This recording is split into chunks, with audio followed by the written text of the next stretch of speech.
Chapter 6. Titus didn't ask any questions as Ashkar followed him around the house to the backyard, the older Minotaur carrying the rolled-up rug under one arm and the large, long trunk over the opposite shoulder. Something clattered around in the trunk heavily, a metallic scraping clearly audible from within.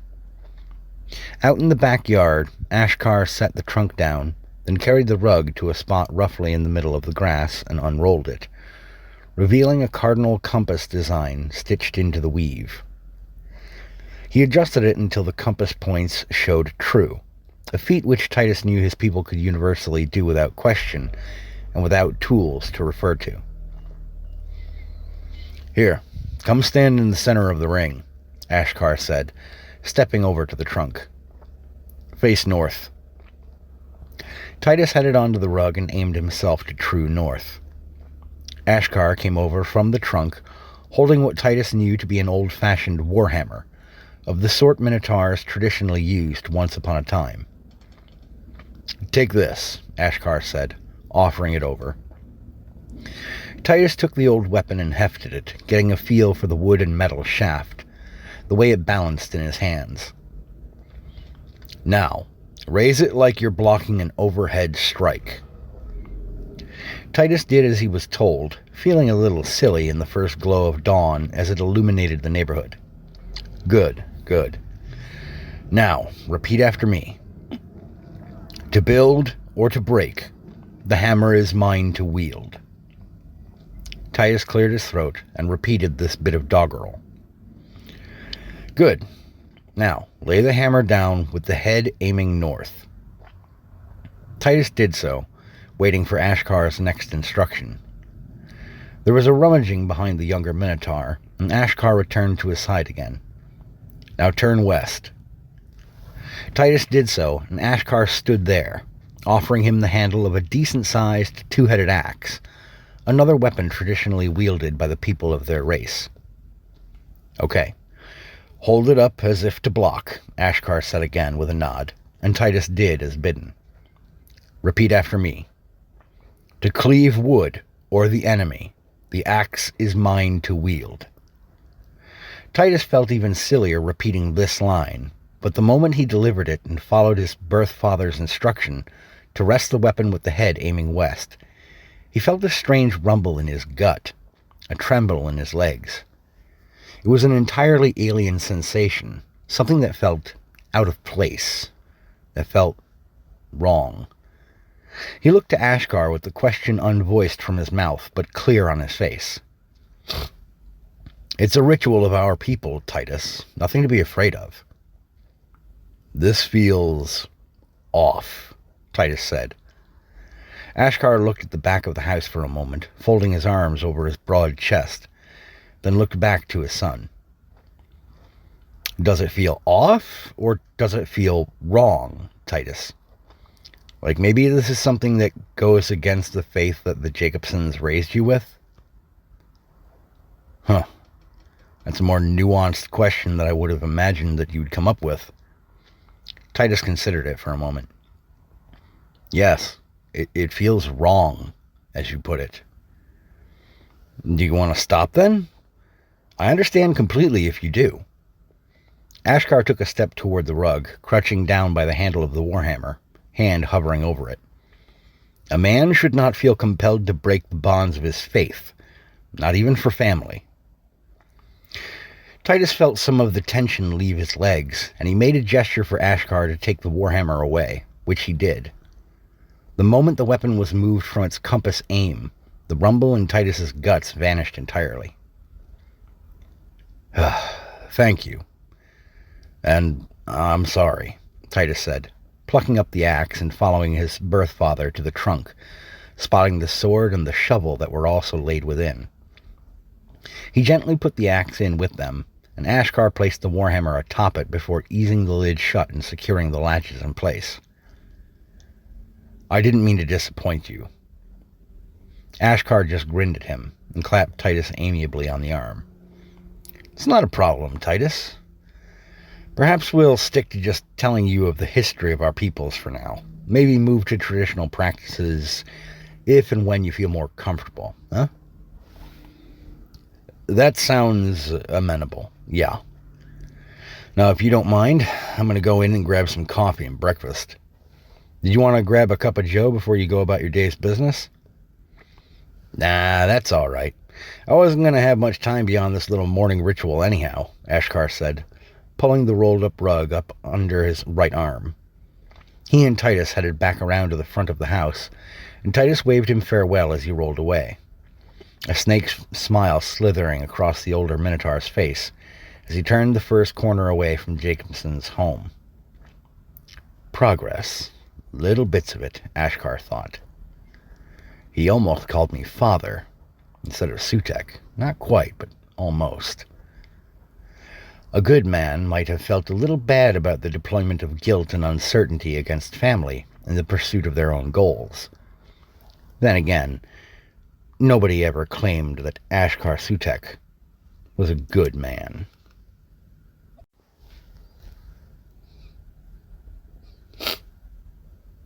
Thanks, Mom, Titus said, as Linda handed him the last of the sausage patties from the pan, shooing him out of the kitchen toward the living room, where John had already settled in for their pre-game Sunday morning movie. What's today's pick, Dad? I was thinking one of these, John said, waggling 2 DVD cases. The one in his left hand, Ghostbusters, had been old even when Titus was a kid, but he had unabashedly loved it since the first time his parents let him watch it. The movie in his dad's right hand, however, was another favorite from before Titus's day and age, RoboCop. Ah, cripes, Dad, that's a tough call, Titus said, popping the sausage patty in his mouth. As he chewed, he considered his options, finally settling on the cybernetic badass future cop over the paranormal yucks and chuckles. Titus opened the slide on the DVD player while John used the universal remote to switch the TV over to the HDMI 1 port, and Titus popped the disc in, then half flopped onto the couch, careful not to tip his mug too far and spill his coffee. The Jacobson men watched the movie for what might have been the 100th time, exchanging quips and poking holes in jokes of the film, but enjoying it nonetheless. All the while, Linda sat with them in her own armchair, reading her Bible as she did most Sunday mornings during her husband and son's movie bonding time, keeping her peace and enjoying both her scripture and the banter of her boys, as she thought of them, just to herself. By the time the movie was over, most of the professional talking heads around the NFL were starting their pregame analysis programs, and the TV was set to cycle through several of these programs. Titus excused himself to send a quick message to Misha, asking if she had a little bit of time to come talk and visit, to which she replied in the affirmative. When the half-elf woman showed up, Linda handed her a mug and poured her the last of the coffee before setting up a fresh pot. Thanks, Mom, Misha said, stirring in sugar and creamer as Titus tossed out the spent filter and grounds. Linda gave Misha a quick motherly pat on the cheek, then turned the pot to brew and returned to the living room, sitting on the couch with her husband while Titus and Misha headed out onto the porch. As she lit her cigarette, Misha set her coffee mug down on the end table between the chairs. Oh, crap, you forgot your cup. She nipped inside quickly, bringing Titus's mug out and handing it over to him. Thanks. He sipped, watching an old sedan putter down the street. So, Ashkar came over this morning, he said. Okay. How'd that go?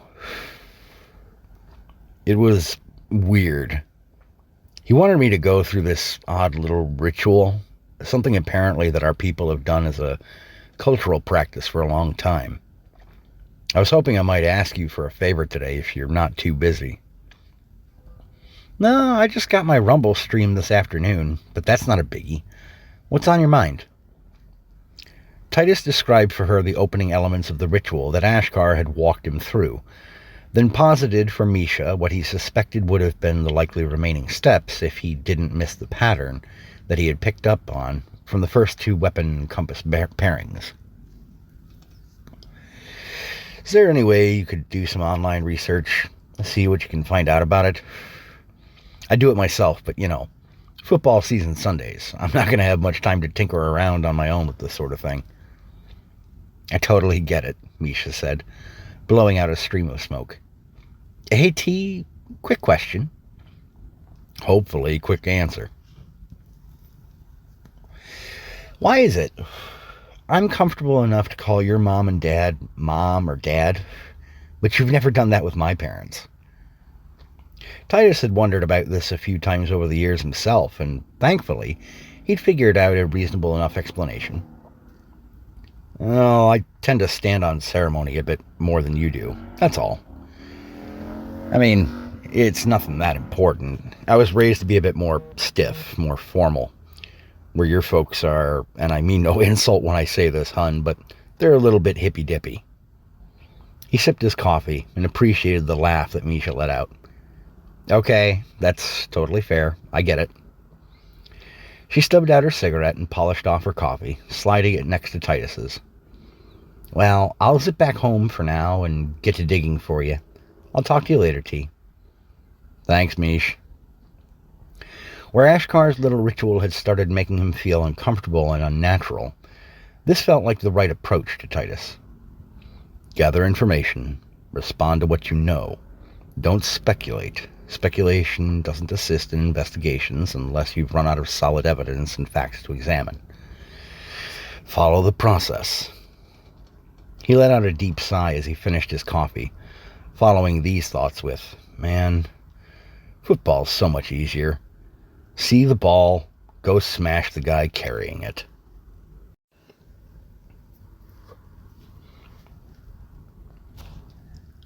I can always come back in a little bit, Misha said, hooking a thumb back toward her van, but Linda Jacobson had already hooked a dainty hand around the back of her neck and gently guided the half-elf girl past her into the house.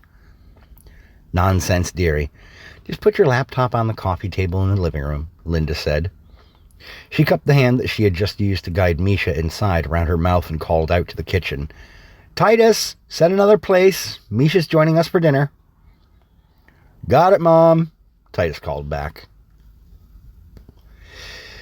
Misha hadn't intended to interrupt or butt in, but she knew that just bringing a bunch of handwritten notes would be less impactful than showing T the websites and various videos on both YouTube and Rumble that she had tracked down regarding the cultural rituals of Minotaurs now living on Earth.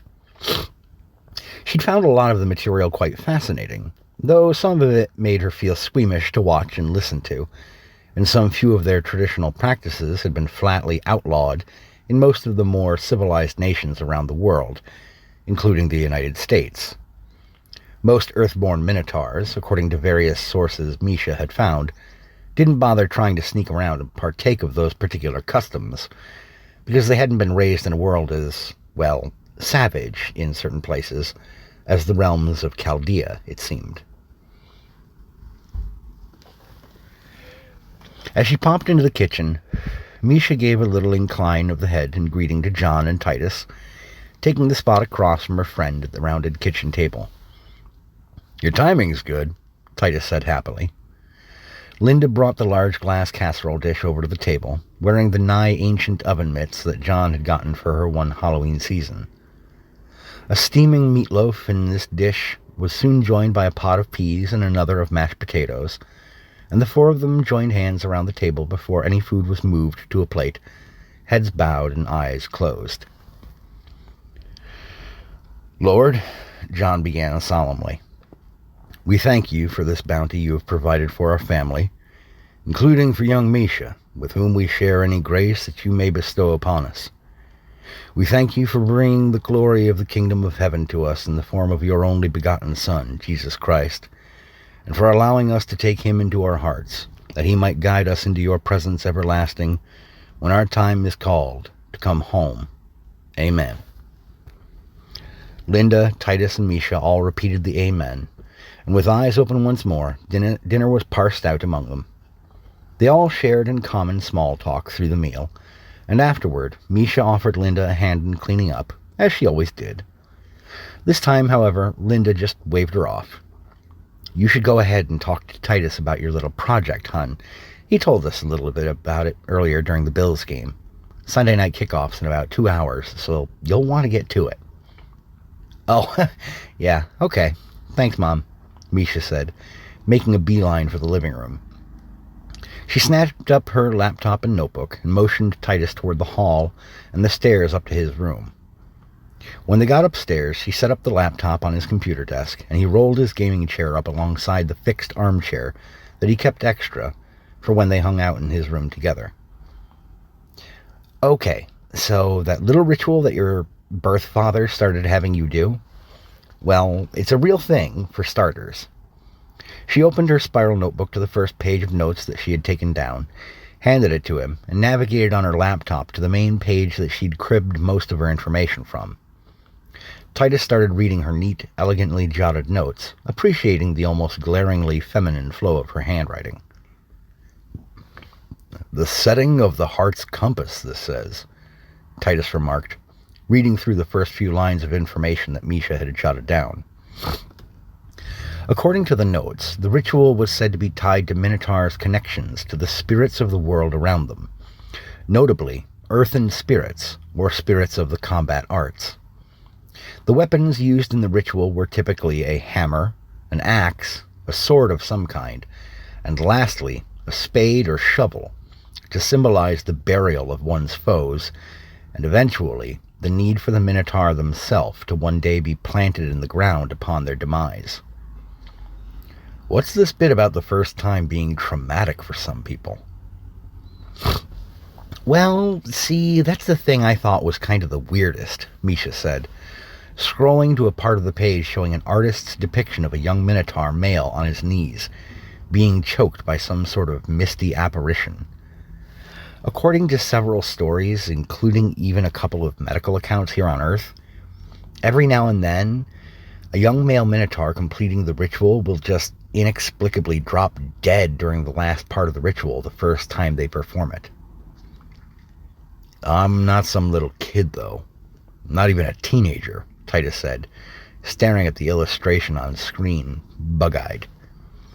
"Maybe not, T, but remember, your people live a lot longer than humans. Most of the stuff we learn in public school growing up, it's all still set to center and standardize the human experience, since they comprise, about 92% of the world's population or something like that. Close to that anyway, 92 or 93. Titus nodded, reading onward through her notes while she navigated to one of the YouTube video tabs that she had pulled up. Together, they watched as a pair of young Minotaurs, a male and a female, performed some kind of energetic dance at sunset, outside in a field.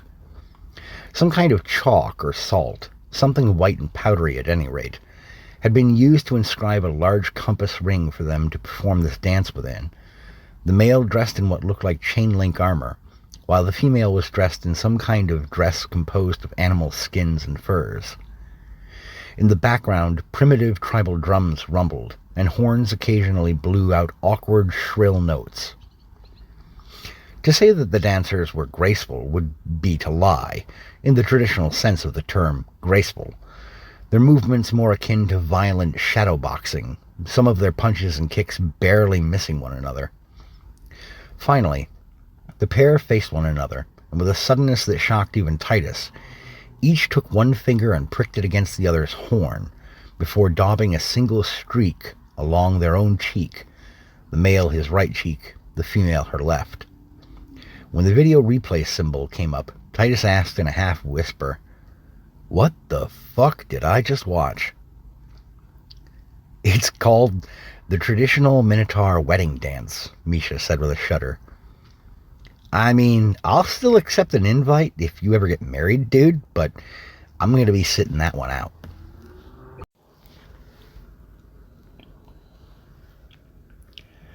Ashkar propped his feet up on the trunk, which served well enough as a makeshift coffee table since he lived alone. The studio apartment wasn't much to look at, but it suited his purposes, and was the cheapest place he could get that wasn't a long-term stay hotel room. Besides that, his probation officer had been good enough to help him secure the place at the end of his probation period, and he figured that hanging on to the place would work in his favor, if he should come under any kind of suspicion with the authorities again down the line. The Sunday night game wasn't turning out to be much of a contest, a bit of a defensive slugfest that struck him as more of a result of two utterly disappointing offenses than of massive talent on the defensive side of the ball. He wouldn't have cared at all, except that he wanted to lean a little more into territory that Titus would find comfortable to talk about the next time that he visited with the boy. Put him a little off balance, then offer the olive branch for him to feel natural again. Wax and wane, ebb and flow, Ashkar. That's how Vela would have done it. Sipping his beer, the middle-aged Minotaur found himself once more wishing that she were still around, that things had not fallen apart the way that they had. Still, what was done, and there could be no taking back.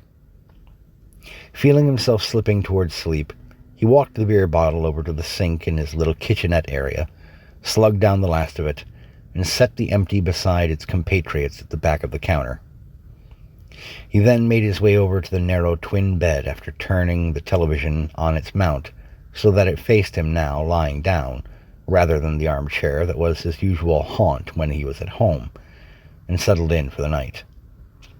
It wasn't a glamorous life, but it was what he had. For now, he muttered to himself, until I hit the big score.